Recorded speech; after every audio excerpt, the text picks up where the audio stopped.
Shalom Ibu Bapak yang Tuhan Yesus berkati, yang saya kasih dalam nama Tuhan Yesus.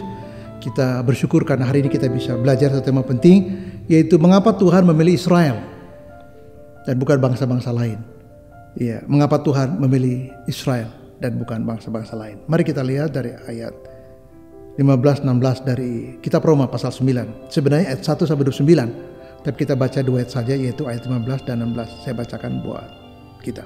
Sebab ia telah berfirman kepada Musa, aku menaruh belas kasihan kepada siapa aku menaruh belas kasihan, dan aku akan bermurah hati kepada siapa aku mau bermurah hati. Jadi hal itu tidak tergantung pada kehendak orang atau usaha orang, tapi kepada kemurahan hati Allah.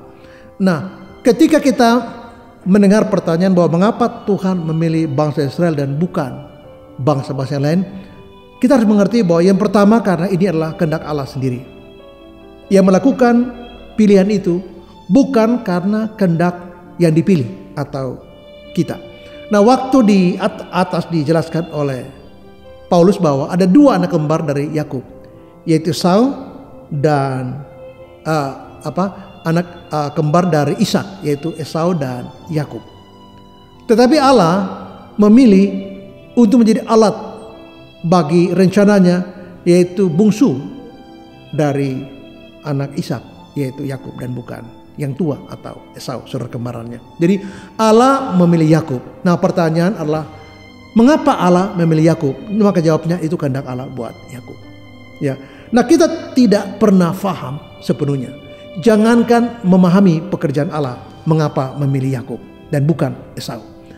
Jangankan berpikir terlalu jauh untuk memahami jagat raya ini begitu luar biasa, memahami galaksi Bima Sakti yang luar biasa dan bukan satu jumlah, itu miliaran banyaknya. Jagat ini begitu besar, tapi dalam kitab bisa dikatakan bahwa seluruhnya itu seperti setitik air dalam timba di mata Tuhan. Jadi Tuhan terlalu besar untuk jagat raya ini yang kita anggap begitu besar. Jangan berpikir tentang Allah, karyanya, pekerjaannya, rencana, pilihannya, mengapa pilih Yakub dan bukan Esau, kenapa pilih saya dan bukan yang sana. Dan memikirkan alam begitu hebat, diri kita pun kita sulit untuk memahami sepenuhnya. Jangan kita begitu, karena hal yang paling kecil pun kita tidak memahami karena keterbatasan di satu sisi dan dosa di pihak yang lain. Tapi ketika kita tahu bahwa Allah sudah memilih Yakub, maka kita tahu itulah yang terbaik bagi Yakub dan bagi semuanya. Allah sudah memilih dan pilihan itu sempurna. Allah sudah memilih dan Allah punya tujuan di balik pilihannya. Dan itu yang harus kita pahami sebagai yang pertama, mengapa Tuhan memilih Israel.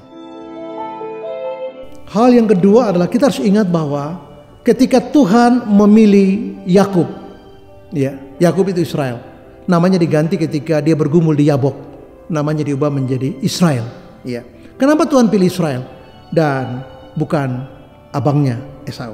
Maka jawabnya adalah bukan karena Yakub memenuhi sebuah standar Allah sehingga kepadanya Tuhan menaruh pilihannya, atau bukan karena dia memenuhi syarat apapun lalu Allah jatuh hati memilih Yakub. Bukan. Itu tidak terkait dengan keberadaan Yakub, tapi itu terkait dengan maksud Allah dan tujuan Allah. Itu tidak terkait dengan syarat-syarat yang bisa dipenuhi Yakub, tapi ini terkait dengan kasih Allah yang sempurna bagi apa yang dilakukan terhadap diri Yakub. Ya, sehingga kalau kita lihat bahwa Yakub itu ada banyak sekali masalah dalam dirinya. Ada banyak sekali ambisi dalam diri Yakub. Ada banyak sekali kesalahan dilakukan oleh Yakub. Tapi itu tidak mengubah fakta bahwa Allah telah memilih Yakub. Dan pilihan Allah tidak pernah salah. Pilihan Allah yang terbaik dan sempurna terlepas bagaimanapun kondisi Yakub. Ini menjadi penting sekali. Artinya apa? Kita tidak boleh membangun sedikit pun kebanggaan, apalagi kesombongan, karena kita merasa telah dipilih oleh Allah. Mengapa? Karena pilihan Allah tidak tergantung pada siapa dan apanya kita, tapi tergantung pada Allah sendiri yang punya rencana untuk kenapa ia memilih kita. Nah, untuk itu Paulus menulis surat kepada jemaat Tuhan di Efesus, dikatakan begini. Bukan karena pekerjaan kita atau karena usaha kita, dikatakan karena kasih karunialah, karena anugerahlah kita diselamatkan oleh iman. Itu bukan hasil usahamu, itu bukan hasil pekerjaanmu. Jadi jangan ada orang yang memegahkan diri. Jangan ada satu orang pun juga yang karena sudah memahami ini lalu membangun rasa kesombongannya atas pilihan Allah pada dirinya.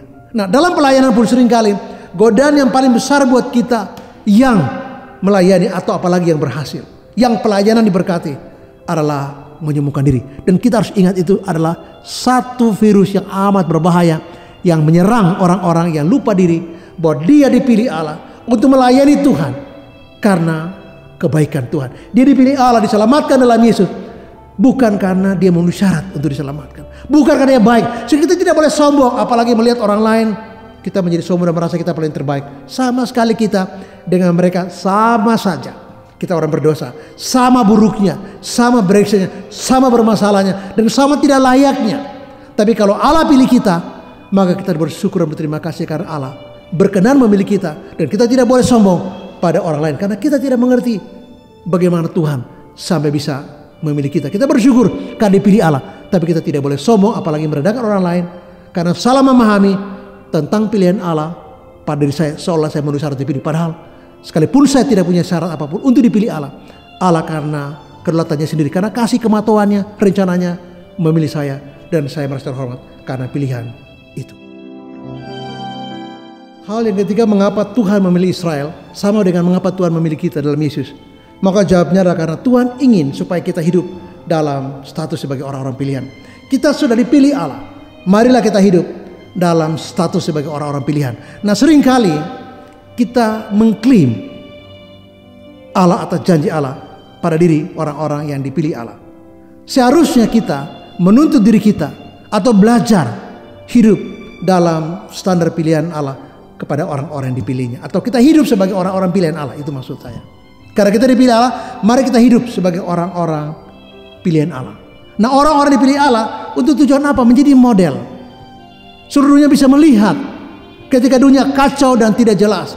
Ketika orang bergumul A sampai Z, ketika orang sedih, marah, jengkel, sakit hati, dan segala macam hal. Nah, mereka melihat ada satu komunitas orang percaya. Mereka melihat ada keluarga-keluarga orang percaya.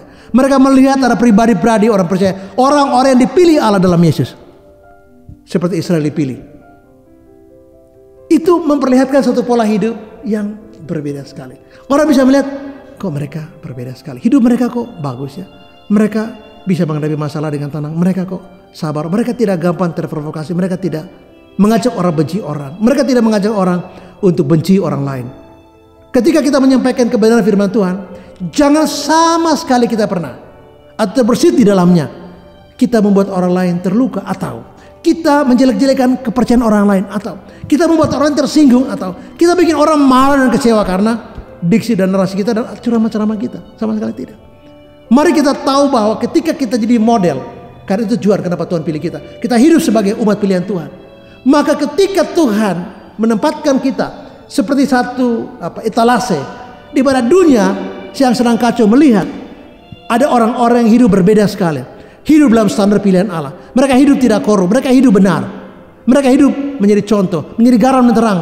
Maka orang-orang yang belum pernah mengenal atau memahami Yesus bisa melihat representasi Yesus pada etalasenya, yaitu gereja Tuhan. Nah, Israel menjadi bermasalah karena mereka tidak mengerti ini. Lalu mereka hidup hanya untuk diri mereka sendiri. Lalu mereka anggap bangsa-bangsa lain tidak terrelasi dengan kedudukan mereka. Padahal mereka dipilih Allah supaya orang lain juga bisa melihat kehidupan mereka dan membuat orang percaya kepada Tuhan. Nah, ketika Allah memilih kita, dia punya tujuan. Kita hidup dalam standar sebagai orang-orang pilihan Allah. Tujuan Allah di situ, harapan Allah di situ. Nah, sebagai orang pilihan Allah, mari kita hidup dalam harapan Tuhan sebagaimana orang-orang pilihan hidup. Supaya apa? Kita menjadi berkat buat banyak orang dan nama Yesus bisa dipermuliakan. Hal yang terakhir saya mengutip dari satu kasus di mana orang Israel minta raja. Nah, Samuel adalah hakim terakhir. Lalu setelah itu masuk pada masa di mana Israel menjadi monarki dan raja bersama adalah Raja Saul. Nah, ketika mereka meminta raja, alasannya karena mereka ingin menjadi sama dengan bangsa-bangsa lain, dan itu keliru sekali. Mengapa keliru? Karena mereka mengikuti bangsa lain sebagai potret hidup mereka, dan mereka tidak hidup sebagaimana apa yang Allah inginkan. Tuhan katakan bahwa bukan kamu Samuel yang ditolak atau anak-anakmu. Memang anakmu tidak hidup seperti kamu, benar. Tapi bukan karena itu. Karena mereka telah menolak aku untuk menjadi raja buat mereka. Ini penting kata ini. Jadi seharusnya bagi umat Tuhan, Tuhanlah Ia menjadi raja buat mereka. Jadi seluruh bangsa akan melihat ada satu bangsa hidup tanpa raja, tapi mereka hidup teratur. Kenapa? Karena Tuhan yang memimpin hidup mereka. Tapi mereka paksa, Tuhan katakan, oke, penuhilah. Tapi ingat baik-baik, kalau rajamu tidak benar, saya akan singkirkan dia. Dan itu terjadi. Hampir kita melihat begitu banyak sejarah raja-raja Israel. Baik dari Saul, Daud, Salomo, lalu kerajaan pecah, kerajaan utara dan selatan. Kita tidak melihat banyak raja yang hidup benar. Di selatan ada beberapa, Hizkia masih dianggap oke lah. Iya, Daud masih dianggap oke. Tapi Saul, apalagi di utara, waduh bermasalah semua. Jadi raja-raja itu justru membawa mereka jatuh dalam pemberontakan melawan Allah. Salah satunya adalah penyembahan berhala. Dan mereka tidak bisa melawan karena raja itu punya pedang. Jadi raja-raja yang tidak takut akan Tuhan telah menyeret umat Tuhan untuk hidup menentang Allah, untuk hidup menyembah berhala. Dan raja itu yang justru menjadi simbol daripada perlawanan. Dan Tuhan sudah kasih tahu jauh sebelumnya kepada Samuel tentang implikasi kalau mereka meminta raja. Kalau rajamu itu tidak taat, saya juga akan singkirkan dia, kata Tuhan. Artinya apa? Umat Tuhan menolak Allah sebagai raja. Nah, ketika Israel dipilih sebagai satu umat, Tuhan mau supaya mereka menjadi model bagi bangsa yang lain. Tapi Israel gagal. Israel gagal, kita juga dipilih sebagai gereja Tuhan. Supaya lewat kehidupan kita, kita menjadi model bagi bangsa-bangsa lain, bagi umat yang lain. Tapi kita juga gagal karena kehidupan kita seringkali tidak lebih baik dari mereka. Jadi mau bersaksi apa kalau hidup kita tidak lebih baik dari mereka? Artinya bahwa Tuhan belum bisa menjadi raja bagi Israel, belum bisa menjadi raja bagi gereja, karena gereja berpecah. Kristus satu, kok kenapa kita berpecah? Bagi berdoa supaya jangan kita berpecah, tapi kita pecah terus. Pecah seringkali bukan karena persoalan teologis, seringkali pecah karena ambisi pribadi, pecah karena kurang harga diri para pendeta, pecah karena ambisi pribadi, kurang harga diri, dan juga persoalan psikologis, bukan teologis apalagi moral. Sehingga saya mengatakan bahwa ini memalukan. Tapi itu yang terjadi dalam sejarah gereja. Jadi baik Israel baik gereja belum bisa berhasil menjadikan Allah sebagai raja. Artinya kalau Yesus menjadi raja buat kita, kita harus tunduk di bawah otoritas Yesus. Tapi faktanya kita suka berjalan sendiri. Jadi Allah memilih Israel menjadi representasi bagi bangsa-bangsa lain, supaya lewat mereka Allah bisa dikenal. Tapi yang ada adalah Allah dihujat karena Israelnya tidak hidup sebagaimana yang Allah inginkan. Gereja juga begitu. Bagaimana orang datang ke gereja dan masuk gereja karena iman dalam Yesus. Orang gereja juga berpecah dan keluar. Kenapa? Karena mengecewakan. Di mana Allah belum bisa menjadi raja yang hidup kita tunduk pada otoritas Dia. Hidup kita berada di bawah perintah Dia. Hidup kita melakukan apa yang Dia inginkan. Tapi seringkali kita bentrok karena ketika antara kehendak Allah dan kehendak saya, kita pilih kehendak saya, dan kehendak Allah tetap diabaikan sebagai opsi yang kesekian. Dan yang saya utamakan dan prioritaskan adalah kehendak saya. Dan itu berarti bahwa Allah belum menjadi raja dalam kehidupan baik Israel, gereja, dan juga kita sebagai pribadi. Kenapa? Banyak orang di rumah tulis bahwa Tuhan Yesus adalah kepala keluarga ini. Tapi faktanya cuma tulisan doang. Karena dalam kenyataan hari-hari, yang menjadi kepala rumah tangga kita adalah kita. Seringkali mertua. Makanya rumah tangga kacau. Karena seringkali mertua jadi kepala rumah tangga. Dan bukan suami. Kenapa? Karena mungkin suami tidak becus atau tidak benar. Sehingga Yesus belum menjadi kepala keluarga. Belum menjadi raja baik gereja, baik Israel. Tapi juga bagi Anda dan saya. Jadi Tuhan memilih mereka bukan karena mereka baik. Tapi supaya Tuhan menjadikan mereka menjadi model bagi bangsa-bangsa lain. Tapi itu pun gagal. Nah, untuk itu Roh Kudus hadir. Supaya kita dimampukan untuk menjadi representasi Allah. Untuk menciptakan betapa Tuhan mengasihi bangsa-bangsa. Lewat kehidupan kita, Injil dan kesaksian tentang Allah disampaikan kepada dunia ini. Terus memberkati dan Shalom.